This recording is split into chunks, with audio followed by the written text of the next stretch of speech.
My name is Raina Cole. I'm 33 years old and I work as a risk and compliance lead in Los Angeles. My job is literally to see danger before it happens, to protect corporations from people who cross lines they swore they'd never cross. I just never imagined the worst violation I'd ever deal with would come from my own family. It was a quiet Saturday.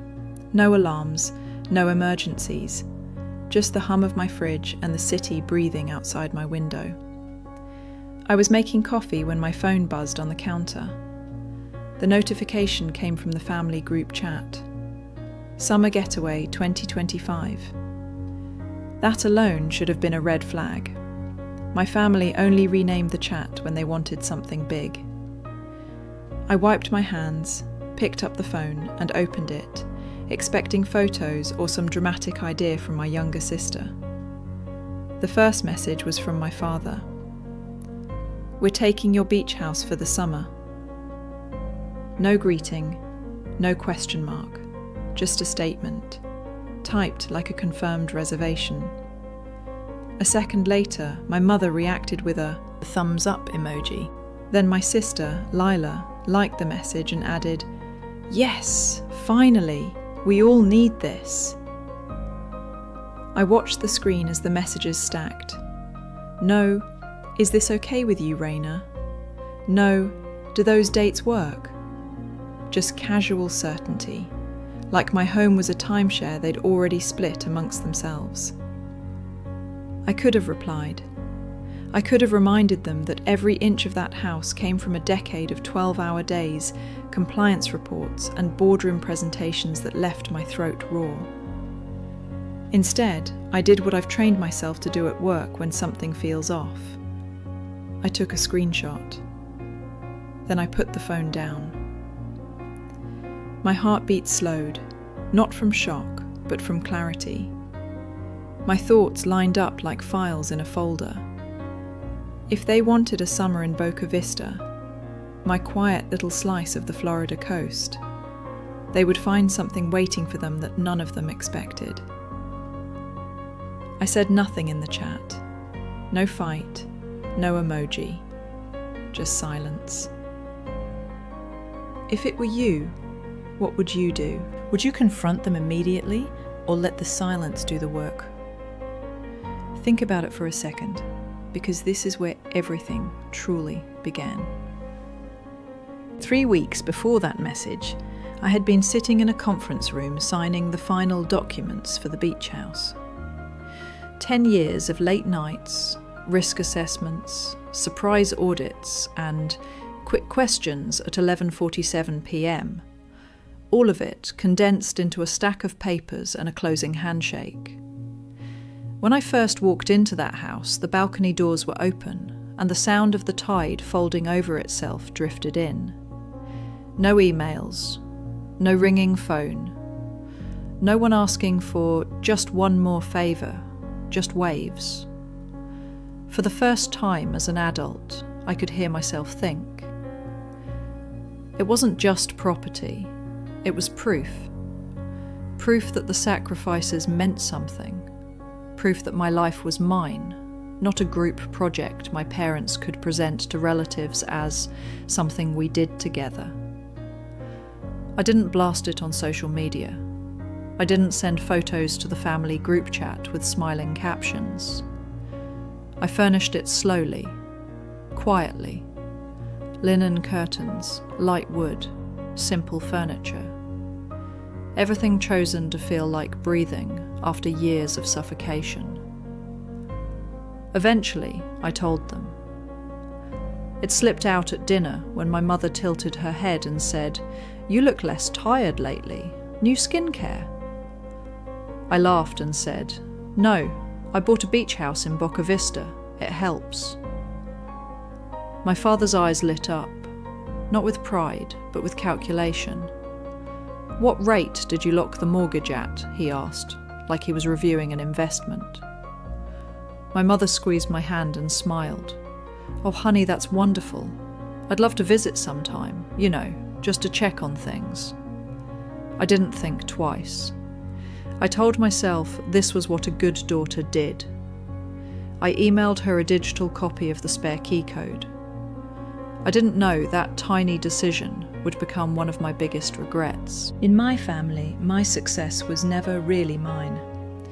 Every promotion somehow turned into a story about how my parents raised me right, or how we worked so hard for her. My mother told people I was lucky to have such a good job. In her mind, luck came with a bill attached. The repayment usually arrived in the form of money. At first I said yes to everything. A roof repair on the old family house, a temporary car payment, Lila's overdue tuition when she decided mid-semester that she hated psychology and wanted to pivot to graphic design.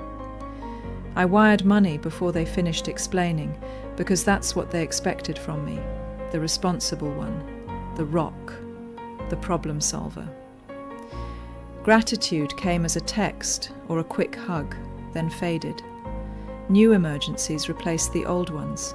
"You're the only one who can handle this," my father would say. "You're so good with money," my mother added. "Can you just cover this until next month?" Lila would laugh. Next month never came. Somewhere between yet another loan and another apology that never arrived, I realized something ugly. I had become a walking, talking line of credit with a pulse. They didn't see me as someone with limits. They saw me as an extension of their comfort. Family started to sound less like love and more like a password they used to access my time, my patience, and my bank account. One night, I opened my savings account and just stared. The balance wasn't low, but it felt heavy. It represented years of quiet compliance, of paying for peace I never actually received. I thought about the beach house, the one thing I hadn't turned into a family resource, the one decision that still belonged only to me, and I decided that would never change. I've drafted policies to protect companies from fraud, from misuse, from people who think rules don't apply to them. I've identified gaps, written controls, enforced boundaries that saved millions. It was time to do the same thing for myself. That was the night everything began to shift. I didn't announce my decision. I didn't send a dramatic essay to the group chat. I didn't plan revenge.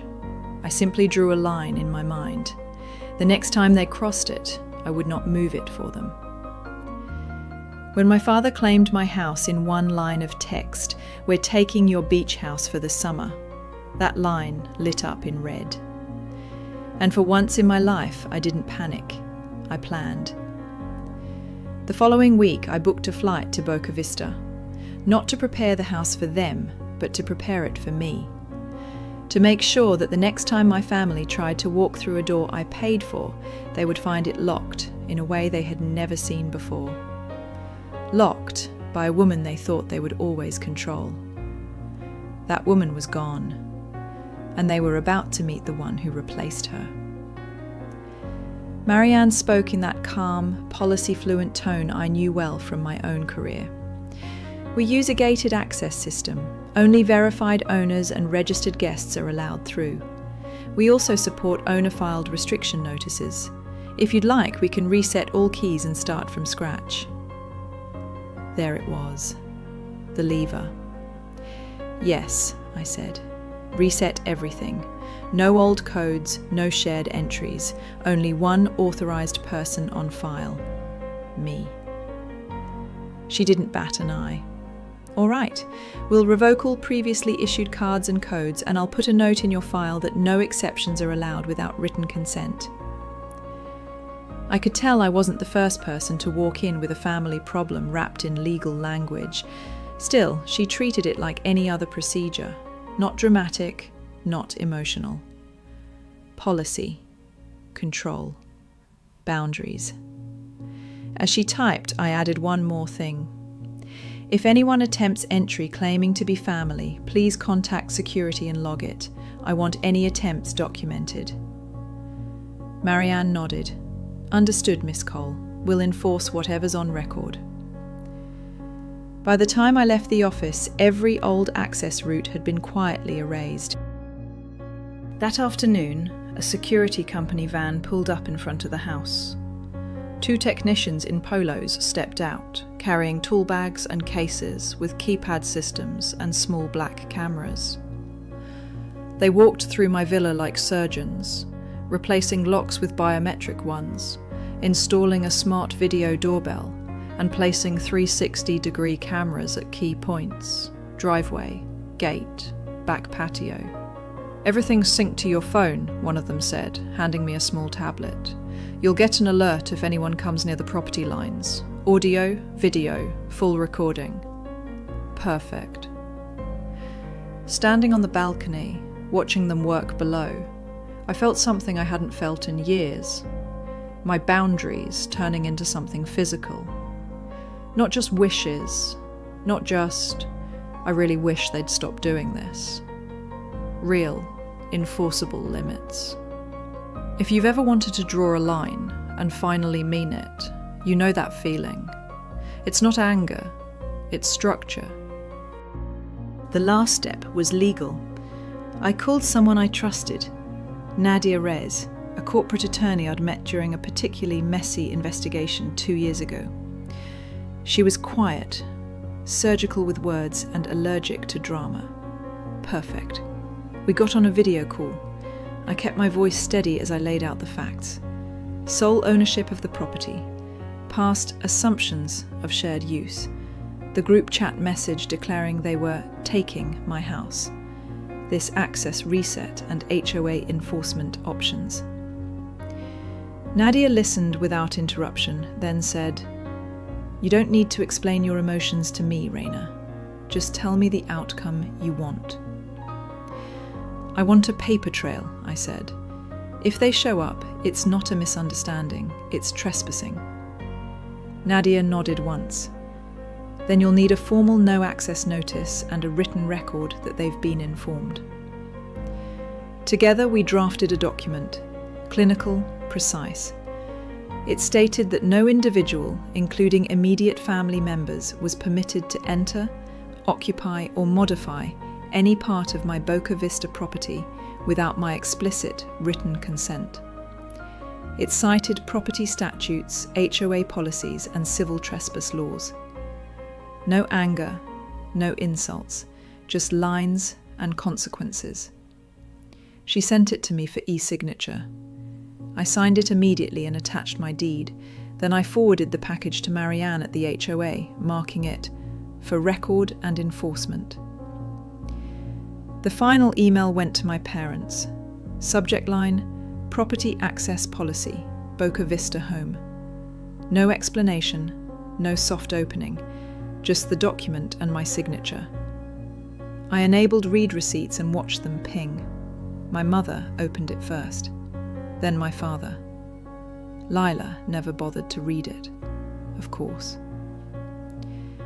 No response came, just silence, the kind that pretends nothing happened. The day they decided to take my house anyway, the ocean was calm. I was back in Los Angeles, standing in my kitchen when my phone chimed, a motion alert from the Boca Vista gate camera. My stomach didn't drop, I was ready. I tapped the alert. The live feed opened. There they were. My parents in their familiar black SUV, Lila in oversized sunglasses, her suitcase trunk popped open behind her. They stood at the community gate like royalty arriving at their summer palace. My father pulled a worn keycard from his wallet and pressed it to the scanner. Nothing. He tried again, harder, like force could override the system. Still nothing. The speaker crackled and the automated security voice spoke. "Unauthorized access. Please contact the owner or community office." My mother frowned, pressing the glass panel like it was just glitchy. "It's probably not updated yet," she said, annoyance curling at the edge of her words. Lila stepped forward, hands on her hips. "Raina, seriously," she shouted at the camera. Open the gate! This is ridiculous! I watched from hundreds of miles away, the feed crystal clear.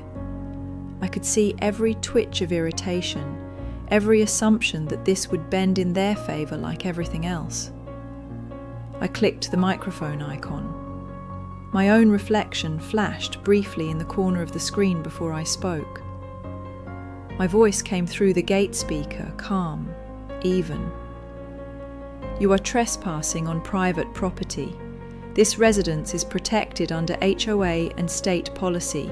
Security has already been notified. Lila's mouth fell open.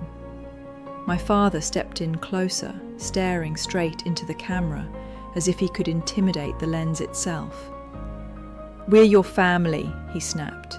"You can't do this to us." The system chimed again. Unauthorized access attempt recorded. I didn't say another word. I didn't owe them one. 2 minutes later, another figure entered the frame, a black and white patrol car pulling up beside the SUV.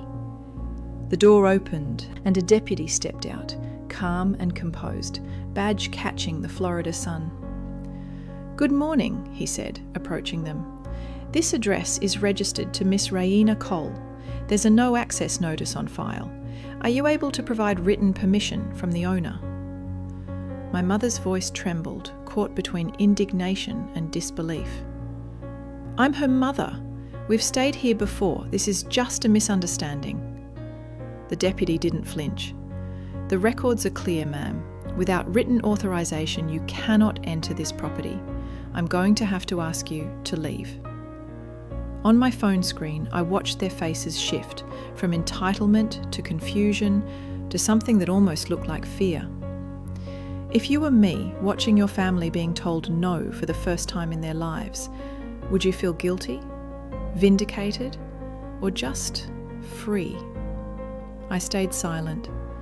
I watched them get back in the car. The SUV turned around. They drove away. The gate stayed closed. For the first time, the boundary wasn't just in my head. It was steel, code, policy, and law. And it had held. They'd be back, in my inbox, in my calls, in the stories they'd twist to anyone who would listen. But when they came, they wouldn't be knocking on my door. They'd be knocking on a line I no longer intended to cross. And that's when the real confrontation began. If you've ever enforced a boundary for the first time, you know this part, the silence after. The gate closed behind their SUV, the patrol car left, the live feed returned to its calm default view, the driveway empty, the ocean glinting beyond the hedge like nothing had happened. I stared at my phone for a long moment. I expected adrenaline, shaking hands, something dramatic. Instead, I felt steady. They had tried to walk into my life the way they always did. No permission, no question. And this time, something finally said no, louder than I ever had. That something was me. That night in Los Angeles, I made one more decision. I opened my laptop and logged into my bank accounts. Not to check if I could cover anyone else's emergency, but to look at every recurring transfer attached to my name. There they were, lined up like quiet confessions. $2,000 a month to my parents, until they get ahead. Tuition payments for Lila's latest career switch. Random, temporary transfers labelled just for now. I hovered over the cancel recurring payment button. The confirmation box popped up. Are you sure you want to stop this transfer? I actually laughed. Yes, I whispered, and clicked confirm. Each line disappeared, one by one. Automatic obligations dissolved into blank space. I printed the confirmations and slid them into a folder I labelled Personal, Closed Accounts. It felt like cutting invisible ropes I'd pretended not to notice for years. Then I opened my email and typed a single message. Subject: financial support. Body: support ended as of today. I sent it to my parents and CC'd Lila. No explanation, no debate, just facts. For a second, I waited, half expecting my chest to tighten with guilt. It didn't. Instead, the apartment felt quiet. Not the heavy, suffocating quiet I used to feel after family fights. This was different. This felt earned. The next wave came 2 weeks later. An email from my mother landed in my inbox. Subject: family talk, let's clear the air. You ever read a subject line and feel your whole childhood in it? That was one of those. Her message said they just wanted to talk things through, to fix the tension and understand each other again. In my family, talk things through always meant one thing. They talk, I listen, I apologize. But this time I replied with one word: okay. Not because I wanted reconciliation, because I wanted clarity. Their house looked exactly the same as it had my entire life. The white siding, the neat hedges, the porch swing that creaked softly in the breeze. Inside, it smelled like lemon cleaner and old expectations. My father sat at the head of the dining table, arms folded, jaw set. My mother fussed with mugs, pouring coffee we didn't need. Lila walked in last, tablet under her arm like she was arriving at a meeting she planned to dominate. No one spoke for a moment. The silence hung between us like a contract waiting for signatures. Then my mother tried her usual soft start. Sweetheart, we just want to move past all this. The beach house situation got out of hand. We thought maybe we could share it. Divide the time. It's a family place after all. I set a leather folder on the table and opened it calmly. Inside, HOA letters, the no access policy, the police incident report, the deed with my name alone. It's not a family place, I said evenly. It's my property, purchased with my income, maintained with my money. There's nothing to divide. My father exhaled sharply. You're being too rigid, Raina. We all helped you one way or another. You'd be nowhere without how we raised you. I met his eyes. You helped me, yes. You taught me exactly what happens when I never say no. I've fixed more of your problems than my own. Lila leaned in, eyes narrow. So that's it. You're cutting us off because of one misunderstanding at the gate. You had cops called on us. Do you know how insane that is? I turned to her. It wasn't a misunderstanding. It was the first time in your lives a door didn't open just because you expected it to. You're selfish, she snapped. I almost smiled. No, I'm finally being clear. There's a difference. My mother reached for my hand, then stopped halfway. We're family, she said softly. We'd never take advantage of you. I held her gaze. You already did. You just never expected me to stop allowing it. The room went quiet. The ticking clock on the wall suddenly sounded like a metronome. My father shifted, but said nothing. Lila stared at her tablet, cheeks tight. My mother's hand dropped to her lap. I gathered the documents back into the folder and stood. I didn't come here to fight, I said. I came so there was no confusion. The beach house isn't shared. My finances aren't shared. My boundaries are not up for negotiation. You don't have to agree, you just have to respect it. My father's voice finally cracked. Are you sure this is what you want, Raina? Yes, I said, and for once every word felt like it belonged to me. I'm absolutely sure. No one stopped me as I walked to the door. On the porch, the air felt lighter. As I reached my car, I glanced back through the front window. My father, staring at the table. My mother, wiping under her eyes. Lila scrolling, already rewriting the story in her head. None of them looked out at me. That silence, that was the real ending. And it was enough. 1 month later, Boca Vista looked different. Not because the town had changed, because I had. I arrived just after sunrise. The tide was soft, the sky still pale. When I opened my front door, the security panel chimed a mellow confirmation tone. Perimeter secure, no incidents recorded. For the first time since buying that place, the house felt like what it was meant to be. Not a prize for anyone to claim, not a stage for someone else's performance, but a home. I walked through each room slowly, the curtains shifting in the breeze, the counters clear, the cameras idle and calm. The sea didn't sound like conflict anymore. It sounded like breathing. On the balcony, I sat with a glass of water and my phone. An email from HR sat unread in my inbox. Subject line, Risk and Compliance Promotion Decision. I opened it. They were offering me the lead role. Officially. With a raise, a team, and a note about how my clarity and consistency under pressure had been noticed. Funny how the moment I stopped trying to save everyone else was the moment my own life quietly leveled up.